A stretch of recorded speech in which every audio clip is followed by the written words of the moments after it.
Hello, hello, everyone. Kenyon here, Basketball Rewind, joined by the best people on earth. Well, actually, hey, I might get in trouble for that. What some of the best people that feel like they're the best. You are the best. Coach Roach, Don't beyond the get us locker in room. trouble, man, for your mess up, man. Don't Yeah, put us yeah, in exactly. We're gonna leave that in there anyways. So yeah, they all understand. Hope everyone is good. Like, comment, and subscribe on your way in, or at least like and subscribe on your way in and comment on the way out.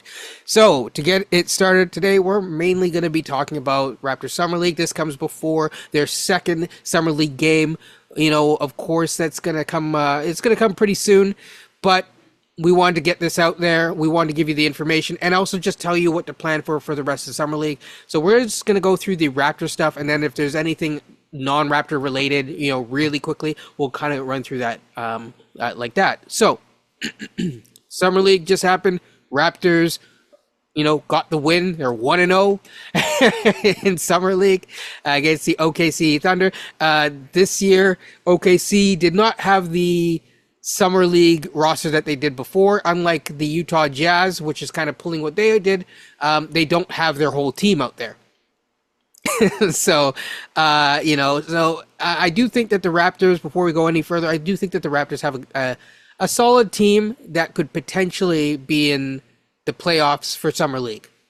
I don't know if they can win yet. I need to see them a couple more games, and I need to know whether or not certain players are going to play through the whole of Summer League, because sometimes Summer League is used for different purposes, So it's not all about winning the Summer League, although I do think that they get a ring now. So, yeah, any thoughts before we jump into it? No, man, let's do it. Okay. So first and foremost, we're just going to go down the roster and we're just going to pick people out by not at random, but we're going to pick certain people out and talk about them. I think we should start off with Gradey. This is Gradey's second year at Summer League. I only just say that because last time I asked Coach, I said, who do you want to discuss? He says, I don't want to discuss any of those people. I want to discuss Ochai. So I'm giving Gradey the shine today. Yes. So I thought Gradey did well overall. I think how do I put it? He was very active in a lot of different ways. He kind of did what he did last year, but with a bit more pizzazz because, according to him, he's put on about 10 pounds. And that's big. So you could. Oh, I saw him on screen. It's like, I think I told you, like, oh, Grady got big. Exactly. I do think that his defensive positioning is a little bit better this year. I think he's a little bit more disciplined. He wasn't getting he showed active hands in transition, but he was also at times not gambling, but he was getting beat off the dribble a little bit more than I saw this year. So I would say that this year he did a much better job of staying disciplined from that standpoint. And I think, we saw it last year, but especially with a better team, it's more pronounced. He could definitely he shows the ability to drive, to get something off the bounce, and then from there to draw in defenders and swing and make the reads. I think his reads did improve, but I do think that there is some critique that you can kind of give him, which is that there are times when he should be more aggressive with certain kind of shots that he isn't being aggressive with. Your guys' thoughts? Coach. Yeah, I mean, I thought Grady was aggressive yesterday. I know he was 6 of 17 from the field. He didn't make a three, but he attacked the hoop quite a bit. He last year on the summer league team, I think he was the best player, quite frankly. He had nobody to play with him for the record. And this year he has definitely a few more players that can help him out. But I was just glad to see he was trying to establish his game early. It looked like they were trying to run some offense through him early, like trying to, have him running off some screens to get the ball, catch and shoot. And my biggest thing with whenever you have like your first game, summer league, college, high school, NBA, is get your defense set. Offense will come. That usually takes a little while. And that's why his 6 of 17 doesn't really shock me. But I thought his defense yesterday was pretty good. And I thought the team defense in particular was really good. They were communicating, they were rotating fairly well to begin the year. And this team clearly has to do a better job at that this year. So overall, I did think Grady Dick played well, but I just thought the team defense was the one thing that stood out to me. Hmm. Sorry about that, guys. Going as I go black. Yeah, all good. I mean, while I think one of the other things with Grady, just before you go, is there this will become a theme actually. There were moves that he made, and anything that you're watching, I don't know, I really don't watch the box score until after. I watch how they play, I watch the process. And a lot of the things that he did, you have to remember the speed of summer league versus the speed of the league.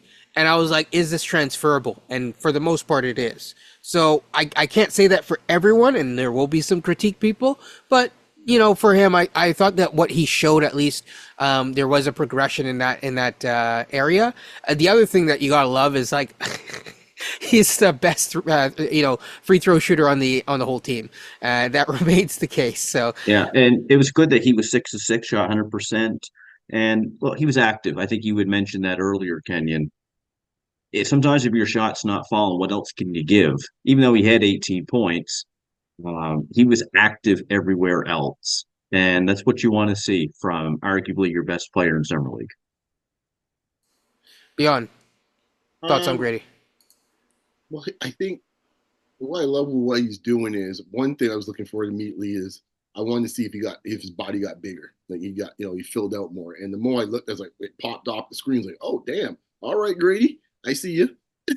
I figured that he needs to be about getting up to about. I feel his ideal weight and size, or I should say weight, should be about 220. From Yep. my understanding, he's up to two. He's up to about 214 now. Probably by the time we get the tip off in October, he probably will get closer to 220. I think by the time he puts on a little bit more mass, but I love what I saw from that standpoint, his body to take that wear and tear. Second thing I loved in this case was he was trying to really be. I said from last year when we talked about him in the draft that he has the capability to probably be our best 3 level scorer at the time and it actually be a true 3 level score. He was looking for hunting down shots in all 3 levels. He wasn't just saying, I'm going to just be a 3 point shooter and just come off some screens. He was, he did a pump. I know that shot wasn't really clicking early last year. Even late, it still wasn't right. But I like the fact that he's pump faking, quick little 2 dribble, mid range, boom. Because I think that's a shot that I think he can make hay off of this year. Getting to the hoop, of course, is always great because it means a fantastic free throw shooter, as you said before. So that's always going to be great for that. And then the last piece, which I thought in college, but he didn't get a chance to really show much of it off last year. You saw it yesterday was the passing, right? Like be if he's doing the hockey assist or he's setting up guys themselves, he has nice touch and vision. That people they kind of underplay a little bit because they're always looking at the shooting. And I thought that was great as well too. And of course, he's always been a very good rebounder. So just with this extra size he's put on, I think that will be really good to see in the regular season. So I like for the most part, I like the fact he was aggressive, man, because I think we've talked about offline. Gray's be a bit too polite sometimes, man. And in the NBA, you can't be polite. Sorry, Grady. This ain't college where the coach is gonna go and tell you get X amount of shots, and you as B option you get X amount of shots. Man, it's feast or famine. You ain't gonna sit around. I'm gonna serve you a meal, man. You gotta go feed yourself.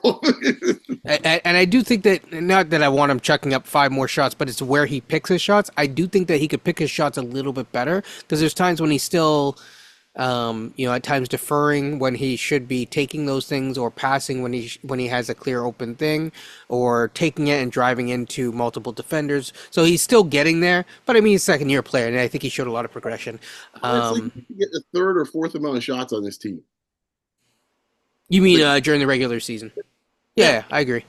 Yeah, I can see that. I mean, he had 17 shots yesterday, and he led the team in those shots.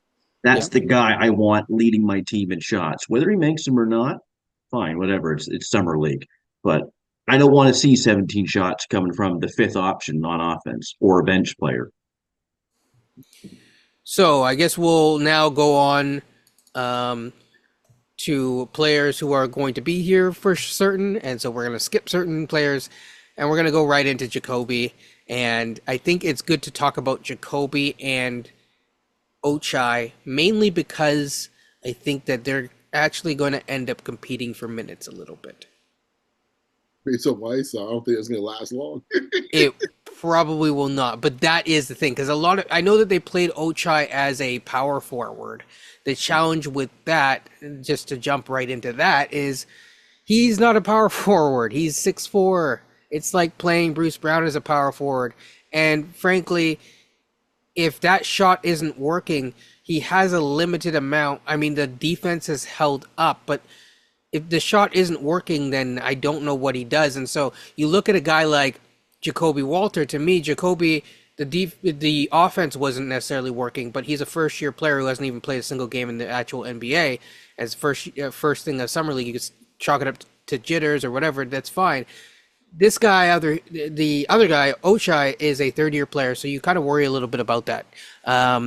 In terms of his progression, because the shot, sure, some people say the mechanics looks tweaked or whatever, but it didn't seem to help.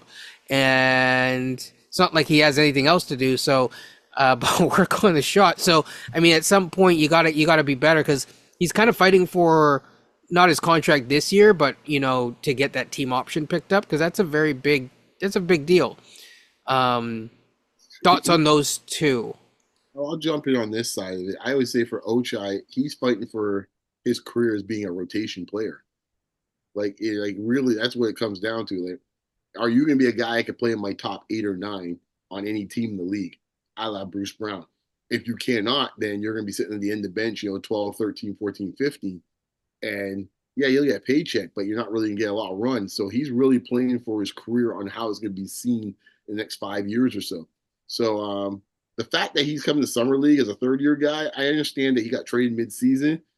Still feels a bit of an insult, unfortunately, for him if he has to do this though. And he didn't really, look great overall for a guy as a third year dude. Like he should really be dominating these dudes. I'm not gonna say we'll jump early too much, but you see my boy there, Keontae George, like he ain't wasting time. Right? Just to use another guy, he's about 6'4", 6'5". He ain't wasting time. As far as the other, speaking about Baylor, and a segue there, Walter, I think he very much, to your point, is very much like Gradey last year. I think a lot of it has to do to the speed and the strength of the players and getting used to that. So I think that the perimeter, the long distance perimeter shots, I think initially for these type of guys that are a bit slimmer when they come in is a bit of an issue. But what I did like is he, the handle wasn't bad, and he seems to be able to get to some spots. But I think it's a lot with him. It has to do with just calming down a bit and then also eventually building up more strength. I think for him, I think once he gets a little more strength, I think he'll be all right. Defensively, I thought he was actually quite good. As I said before, he's like kind of fighting around screens and stuff. It's like, oh, okay. There's a certain aggressiveness and tenacity that I saw that when he was playing defense that you don't see from a lot of Raptors recently. Where it's like, oh wow, okay, this is what this looks like. So I am looking forward to seeing what he does. Be it in game 2 and onwards. Because what I hope happens is that Gradey gets one more run, and then they can start featuring Walter more. Get move Gradey on because like Grady's already done what he needs to do. He's getting his wind up, great. But let's move on to see what some of the other fellas could do. So I like what I saw early on. I think there's more to come. Yeah, and before Coach goes, I'll say he did a good job of getting small at the right times because he has a little bit more of a slender build to him, not in a bad way, but in a way that allows him to, for example, he drove baseline, he was forced baseline, but he was able to kind of actually dribble past the guy into a spot. He didn't really successfully finish the play, but it was a T. At least he gets the $1 million move. That's right now. It's a 10-cent finish. I think that has to do with a lot of like speed and strength. Yes. Yeah. And so I think he gets the hardest part figured out. Is like the easiest part is still the part he sometimes has a little issue with at the moment. Yeah, Coach, your thoughts on both? So Ochai's defense, I thought was fine. I saw this last year too, for the record, when he was playing. He's a pretty good perimeter defender. We know he's a big, strong kid. I saw him a kid because he's still young in his early 20s. We know he's a very good athlete. But like Beyond said, it's kind of a make or break season for him if he's going to be in an NBA rotation moving forward. And I think he definitely needs to improve his offensive game. Yesterday he had 7 shots. Quite frankly, he needs to probably have the second most shots in this offense. He never went to the foul line at all. So there was times on offense yesterday he just quite frankly wasn't aggressive enough. That's not to say that you always have to try to force your offense, but I think he needs to give them more than what he gave. And the good news is there's still some summer league games left for him to showcase this, and I think it's going to be important that he does. In terms of Walter yesterday for his first game, um, once again, like Beyond said, he's fighting over screens, has an intensity about him that I think will translate well to the NBA. He looks like he can defend on the perimeter fairly well. He's got a long wingspan, even though I don't say he's small. He's a little smaller for a two guard per se, but he's got a long wingspan, seems to move his feet well. I think the shot will come around eventually. He was 0 of 6 from three, but he was plus 20, and that was the second highest on the team yesterday. So when he's on the court, he's having an impact on the game. And I think that's encouraging to see from a young rookie who just played his first summer league game. So there were some positives yesterday, certainly, or more positives, I'll say yesterday from Walter than negatives. I just think it's just experience moving forward for him. Good, great points. Great points. I think, after basically those two, as we move along down the line, we go to Jamal Shead. I think is a really good place to look at, and I think it's good to compare him to the other point guards or other point guard battles. I'm not going to talk about battle just yet, but the other point guard battles on this team. So that would be Jamal Shead, Javon Freeman Liberty, as well as DJ Carton. I think DJ Carton and Javon, I think they did a decent job overall in their roles. The question then becomes, is the roles that they have, yes, they were decent on, especially DJ Carton was really solid on defense, as was Shead, but how do I put it? Do we really need another combo guard? Or do we more need a guy like Shead? Because to me, I looked at Shead and he was able to, he's not perfect. You can kind of see the advantages and disadvantages of basically you see who he is. But overall, he runs an offense. I mean, it's part of me that kind of, I saw Tyler Kolek's game yesterday, and I'm like, ooh, man. But I mean, focusing on the Raptors, yeah, like I thought he did the best job out of all of them, and long term, he projects to, depending on how this year goes, like really step up in the rotation. Obviously, we have some guys in front of him, like Davion, but he's the most interesting out of all of them. The other two are kind of fighting for their contracts in different ways. Oh, I don't know what your guys' thoughts are, but yeah. I like the size of Carton. I like his athletic ability. I like the fact he has a pretty nice looking stroke. Yep. He looks like a very useful player. I don't know how you work him into the roster eventually. He's a two-way. He's a two-way, but I'm just looking at what like right now we got 15 guys right now. Unless someone decides to go back home, we'll just leave that for the time being. But that's maybe the fastest way for him to get on. But I mean, like, I hope they can keep him in the organization, just keep him in touch with the big team, because I do like Carton. He didn't get a full chance last year. I think he had some injuries late and stuff like that. But I like him. I mean, I said beforehand, man. I said Freeman Liberty is like the new Jeff Doughton, man. Like, I mean, at this point here, just cut ties and just move on. Let the guy see if he can pick up from somewhere else. It gets frustrating when I see some of these fellas, they keep just cycling over and over again. It's like, stop. Like, you're just teasing them, man. It's like, here. I mean, I saw someone say, well, if they drop Sasha, that we can pick up Nora. Why? Why? I don't even know why Noir is even. Where's Nora fitting on this team? You're right. Noir's even on a team right now. No, he's not, no. And because defense is our biggest need. You don't play defense very well. Exactly. So that's nonsense talk. But when it's all said and done, let's get to Shed. Shed, to your point, Shed runs the offense. He looks like an adult in this case, which you need at the point guard position.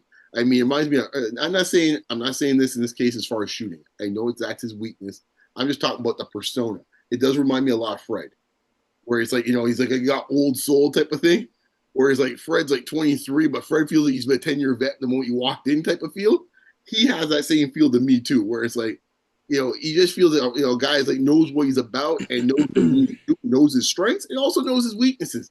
I look forward to watching him more and more because I don't remember last time in a while, that had a point guard that actually seemed like had some command of what he's doing on the floor and running a half court offense. Like, so for a while.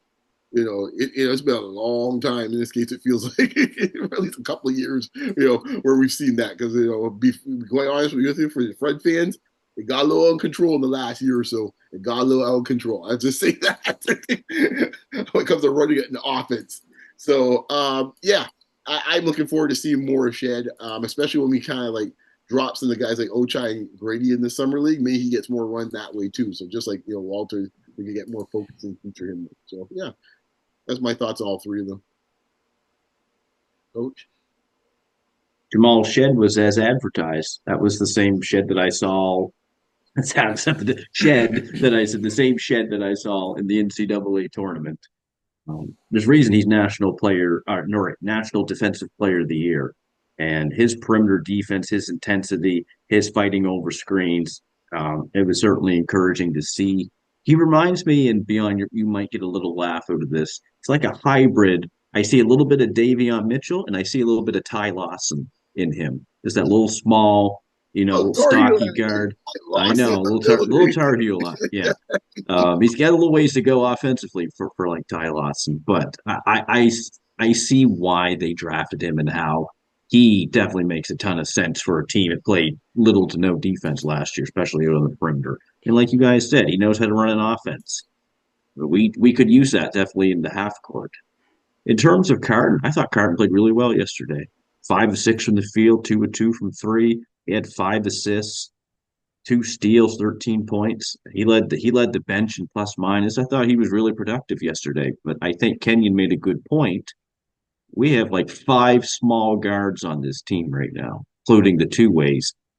And we went from Vision 6'9" to about Vision 5'9" pretty quick. And I don't know if I'd want to go with that route. So I think eventually, though, you're going to have to make some decisions moving forward about some of these guys. Because it's when you get these guys on switches in pick and roll actions, you're going to be in trouble a lot of nights in the NBA. Coach, the Raptors remind me of? Kenyon can get a good joke out of this, maybe. Kind of like reminds me like elderly West Indians in this case here. Like if you like something in this case, an elderly West Indian knows so, you can get that every chance they see you in this case here. It's like, oh, you like lemonade or Mobby? It's like, here you go, have more every time you see it. That's how I'm kind of like how the Raptors are. It's like, oh, you like small guards now? Okay, we're gonna get 10 million of them now. We had none before, now we're gonna have plenty of them. You like 6'8" big forwards? Okay, we're gonna get 20 of them now. It's like, can we ever just kind of just like some proportion, please? Just reduce it a little proportion. That's all, guys. Just a little bit of this, a little bit of that. I want 100% of this all the time, wherever I show up. Happens all the time. A little less Mobby, a little bit more Sorrel. Right, right. We can make it, right? A little ginger beer once in a while. He's like, oh, you don't have to it's like or malt. You say, oh, I like malt. All of a sudden, it's like the whole fridge is full of malt. Right. You're like, I wanted maybe like one more, maybe a ting mixed in, right? Is this something else, something new, something a little different, right? Underrated, man. Just gotta watch the rain. Yeah, don't get me wrong. But yeah, so I agree with you. Moderation is good, and I think we're slowly learning that on this team, which is funny because we went from no, it's like boom or bust. No projects to a lot of projects, again. So yeah, I mean, speaking of which, that's a good segue into Mogbo and Ulrich. I do have some interesting news that just popped up on my timeline, but I'll get to that after talking about those two. And I guess we'll talk about, Braden, Carlson as well. First of all, I'll start with Carlson because I think he and Gradey both were kind of the players of the game, so to speak. If you're giving out your first star, second star, or 3 stars, or however you want to put it, those two get top 2 marks. I think he was very active. Braden was. I think he did a really good job of being as opposed to some of the other guys, like to be fair, Jacoby Walter as well as Mogbo, that guy, you felt his presence the entire game. Every time he was out there, you noticed him. Again, forget about the box score watching for a second, just watch the game. You're like, this guy is in every play. He's either getting rebounds, he's either boxing out, but you see him. He could shoot a little bit too, right? Like he does a little bit of everything. And I think he impressed me because it's like he might actually, he's on a two-way, but he will definitely be called up potentially if something else that I will talk about later happens. Folks at home, your boy is saying on draft night. That is a man we ain't even bother talking about. Say, hey man, we were looking for a rotation for an extra big. Well, hold on though. There's some news that we'll talk about later that might actually disrupt that. I think I know what you're going to talk about. Yeah. Yes. Brandon Carlson played pretty. Just for correction, it's Brandon because I went on. Oh, sorry, my bad. Yeah. Just to make sure I was incorrect about that, but yeah, no, it's Brandon Carlson, and he played really well yesterday. He can definitely stretch the floor, protect the rim, good athlete. He looks like a 25-year-old Kelly Olynyk, but maybe a slightly better athlete. That's kind of what I'm seeing right now. Yeah, with rim protection. He was plus 24. He led the team in the plus minus category, and 8 rebounds. So once again, he was productive in many aspects of the game, and I think his play style is something that this team is looking for in a young player and a young big who can stretch the floor and play in that Darko system better than what they've had in the past from some young players. I would say, I like the pick. I remember at the time, I said, he's kind of the forgotten man from draft night. And I'm sitting there watching like, he seems a bit intriguing. So I was looking forward to watching him in Summer League. Funny enough, I was listening to Will Lou's podcast just this afternoon, and he mentioned he had a bit of an excerpt from an interview he had with Carlson. Carlson only started shooting threes about 3 years ago. That's it. He's like, well, I see where the game's going. Let me start hoisting these puppies up. And if his stroke looks that good after just starting to shoot threes after 3 years, that's impressive, man. That's impressive. Because that's not easy. We got guys in this league that still be struggling, to be consistent with that shot. So and for many years, so good for him, man. Absolutely. So yeah, and then with the other two, with Ulrich and Mogbo, I thought Ulrich. I'll just get him out of the way. I think Ulrich as a two-way, it makes sense. You get him in your system, and you can control the system a little bit of what he like. You have a much more purposeful guiding hand over what he becomes and how he becomes that. So in theory, that's kind of a really good thing. I want people to both get excited about him, but also understand that he is a major project. He is quite raw on both ends of the ball. Yes, he does flash certain things in terms of, being able to put, potentially that almost finished dunk was going to be, insane. Some of the shot blocking things that he can do, his form doesn't look broken at all, in my opinion. I'm sure Coach will give his thoughts, to that. But yeah, I thought he was pretty solid. But the challenge with a guy like him is just, honestly, I think he needs time. He needs seasoning. And he might not be 2 years. He might be 1 year away from being 1 year away. But at the same time, he's away right now. So, again, you'll see some flashes, but don't put too much pressure on him, because I think he's someone that deserves the chance to kind of be brought along a little bit more slowly for his sake. And then as I, continue on with the other guy, Mogbo, I think that Mogbo, he knows his game. That's the way that I describe it. He knows who he is.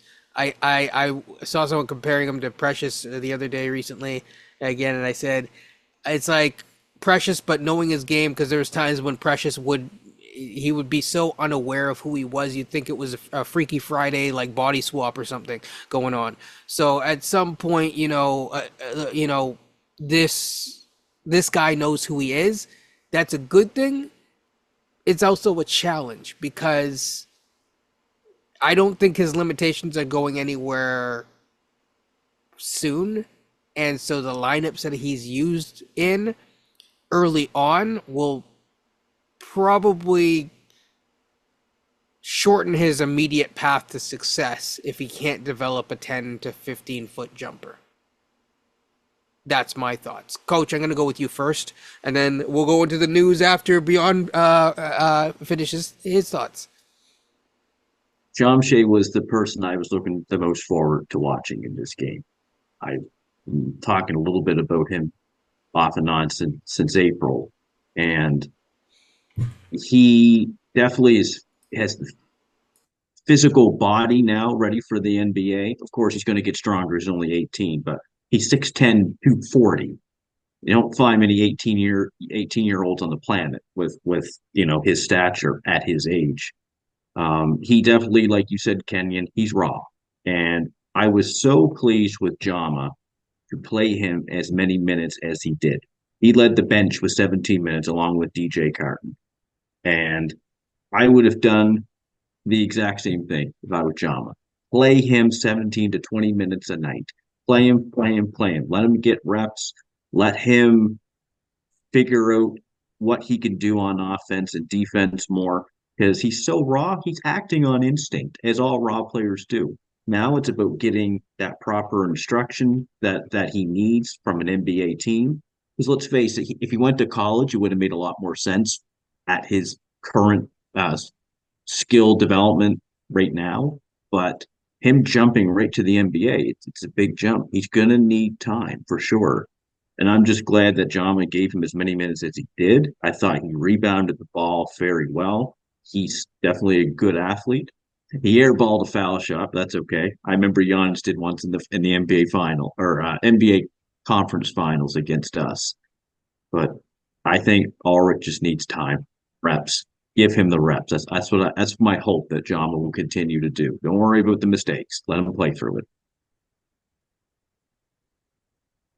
I'm saying Mogbo. I forgot about Mogbo. I'll just be quick. I'll just be quick on this. Mogbo was steady out there. He has like a good vision on the court. You could see it in college as well, how he plays over the high post. I know he didn't force anything, which was good. I know he's got an NBA body right now. Good athlete. I think with Mogbo, there will come a time where he might have to be a little bit more selfish. I just worry about him. Maybe if you're too unselfish, you can hurt the team out there.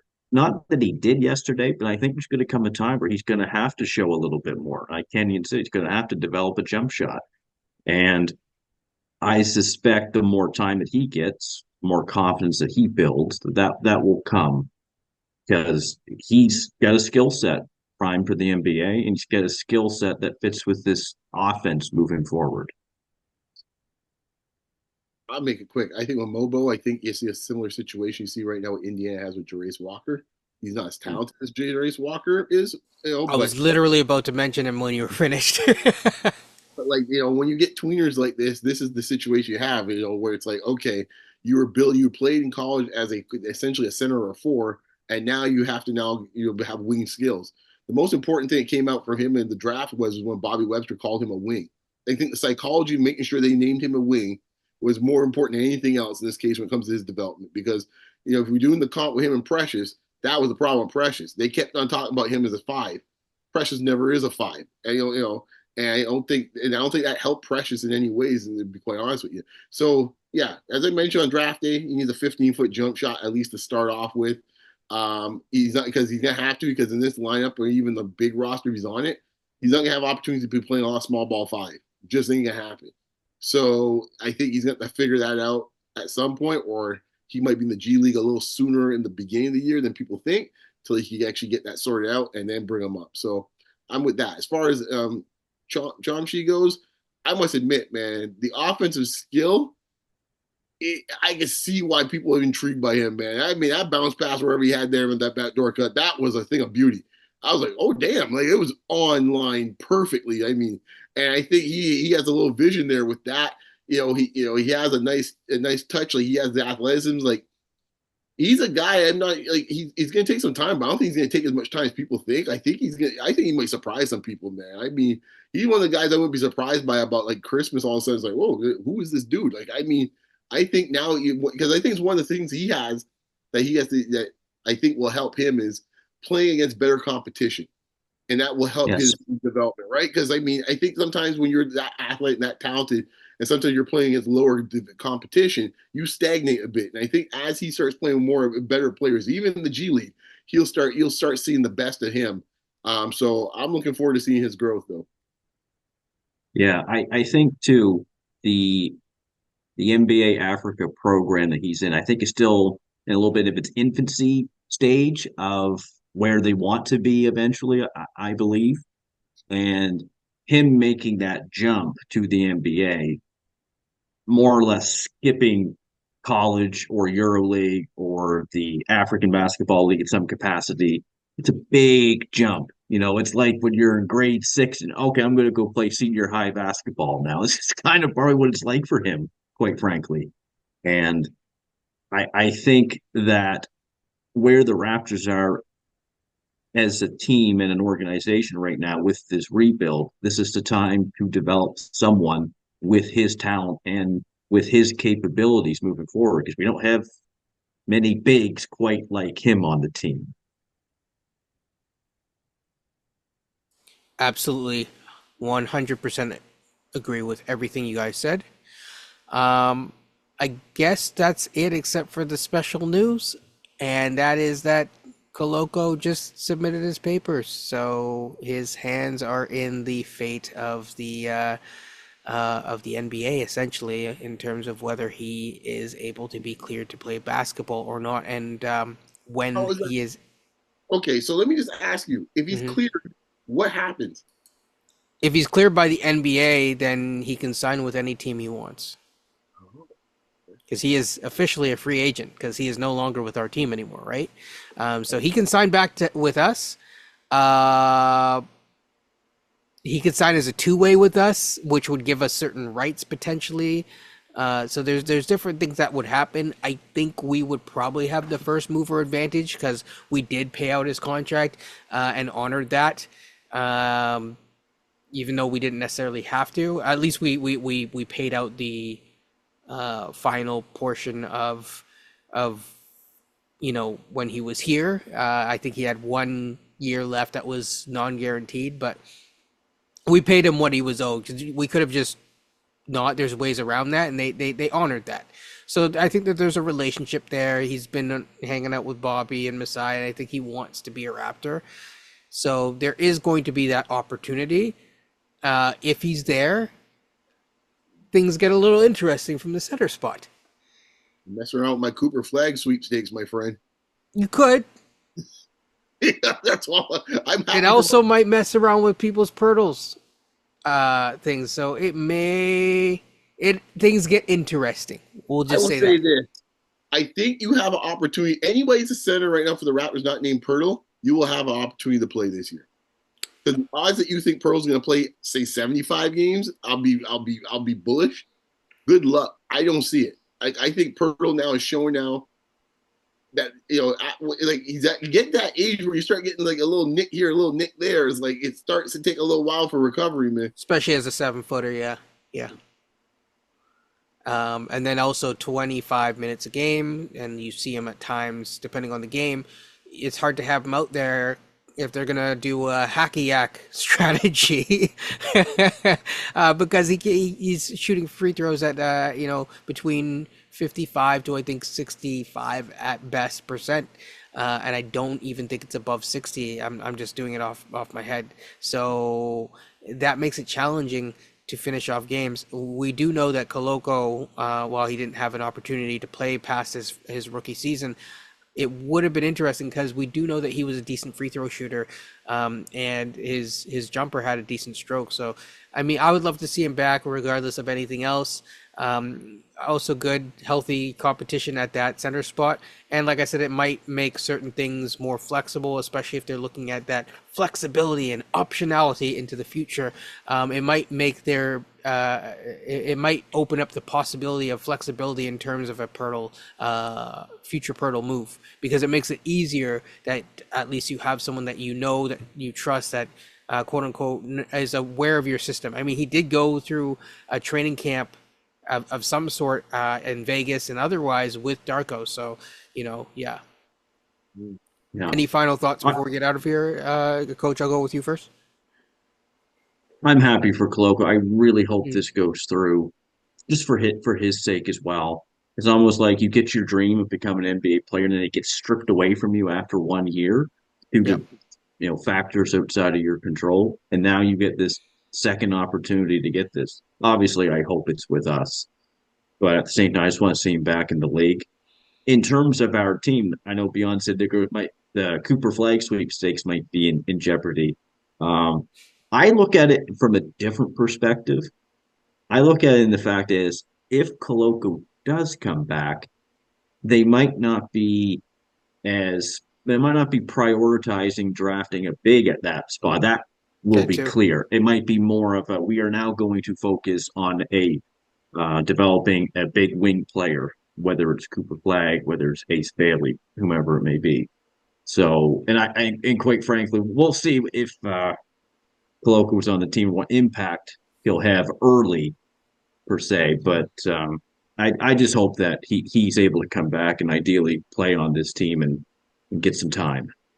Yes, and it's still an if. I don't want to hype people up too much, Yeah, because being cleared by your own medical doctors to play basketball is different than being cleared by the NBA's doctors, where they're willing to take on a certain level of liability to allow you to play professionally and be hosted on TV. Because the worst thing that you want is someone going down on national TV, and that might not be a good look. So I obviously hope for the best, rooting for the best always.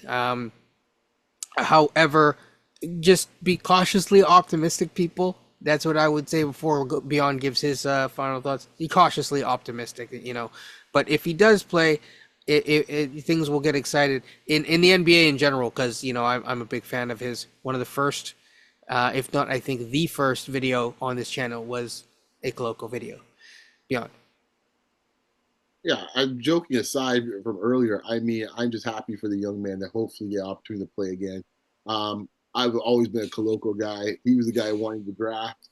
A lot of people were looking at some other folks being out in France or wherever else they were looking. I'm like, dude sitting there in Arizona. That's the dude you need to get. So I'm so happy. I was so excited watching him play in his rookie year and the strides he had made by the end of the season. It had me very. He was. I think we literally had a pod discussing who you're most excited to see in the following year. And, when Darko came, who would be the key guy? I said Koloko was the dude. So I'm hoping, just from a standpoint that he's able to play wherever team ends up. If he's able to get submitted, I think he would be, if he's healthy to play, he would be a very intriguing piece of the puzzle for any team, because I think right now, movement and mobile bigs that could defend like that and can rim run like that they're like gold right now in the NBA. So I think they're like the big wing was about 5, 6, 7 years ago. That's the guy. That's the type of archetype now that is like, you get one of them on your team. That's what you're trying to find. I think if he is available, I don't think it's going to be a long line. I think if they give him the green light. But I'm happy for the young man. I hope it works out for him. I I mean, think too yeah. with Chomche, you kind of hope that in a couple of years he could become a Koloko-esque. And I think that will be interesting too, because if you have Chomche, Koloko, and Pirtle moving forward, at least you got some foundation and some pieces to look forward to. Absolutely, and I think it also, in that sense, it creates a really well defined and distinct pipeline for one position, which helps. It Yeah. really helps you. So even if say Koloko comes back, works out, but say he gets offered a bigger money elsewhere, you're not going to hold the man back. Okay, fair enough. Well, now Chomche is ready, right? And you can kind of have that center pipeline. We haven't had pipelines available at even at times a single position, let alone multiple positions and that's what you're kind of looking at in the future. So right now we have kind of like, the shooting guard, I'd say shooting guard kind of pipeline and a potential center pipeline, maybe, possibly, hopefully. So I mean, yeah, I think that there's stuff there. I'll say one thing too. I'll also claim this. Coach can attest. This is actually well before we actually did this show. Coach, do you remember who I kept my eye on in that draft? Oh yeah, I For remember. months. I You were the said one that told me, but Yeah. Yeah. So I was like, they need to get this dude, back in like, I think the January, I was like, this dude. And then also I like Matherin, just full disclosure. So I was hoping that we would, because Coach, you liked Sharp, I liked Matherin, and I was like, OG from Matherin at that time, which is funny because, we'll have a conversation after this, but I don't think we were too far off from that perspective either without even knowing each other. So, but with that being said, I think that's an episode. Look, people, enjoy the games. You'll see for the rest of Summer League, I think what you're looking for Gradey is, just to see him continue that. Really what you're looking for now is, can Jacoby, are they going to still continue to use him in those movement shooting options, which they were, and also they are giving him a couple chances to handle the ball. Maybe they scale that back because some of the passing looks a little scary Terry, esque, maybe not actually him, but it did look scary for sure. So yeah, we'll see. Enjoy, people. That's it. And I guess stay safe in this summer. So yeah, take care and peace.